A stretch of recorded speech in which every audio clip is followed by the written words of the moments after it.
Let's get you the latest developments from the Syrian conflict now. Syria and Russia are accusing Israel of carrying out an early morning missile strike on a Syrian airbase in the central province of Homs. They say Syrian air defences shot down 5 out of 8 missiles fired by 2 Israeli F-15 warplanes. A monitoring group in Britain claims the missile attack killed 14 fighters, including allied Iranian forces. There was initial speculation the United States was responsible, but the Pentagon denied any involvement. US President Donald Trump had said there would be a big price to pay when reports of an alleged chemical attack in the rebel-held town of Douma emerged. Well, let's get you an update now. CGTN's Jack Parrock is standing by from Moscow. Jack, is there any clarity as to who is responsible for the deadly attack of the Syrian military base?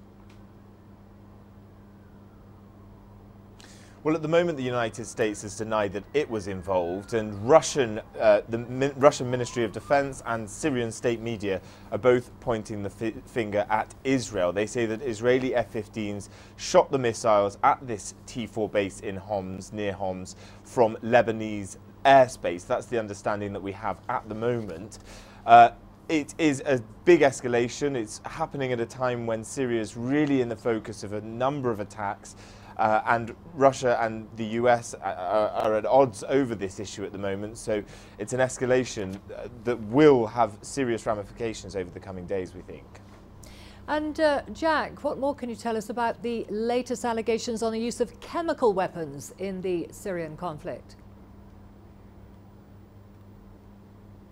Indeed, so Sunday saw reports from Douma, the town of Douma in Syria, where there were multiple videos circulated on social media showing people that are alleged to have been attacked with chemical weapons. Now, the Syrian government denies the use of chemical weapons. The Russians also deny that they were used, saying that the reports are a useful context, that they were planted so that US military intervention in Syria could be justified. We saw Donald Trump tweet saying that President of Bashar al-Assad of Syria is an animal, and so we're expecting to see some kind of announcements from the United States about how they'll move on from this. There's going to be a UN Security Council emergency meeting today where we'll hear some discussions. We expect, though, Russia to veto any sort of joint investigative mission into chemical weapons in Syria, as it did back in November 2017. But we will hear more from both the US and Russia throughout the day, we expect.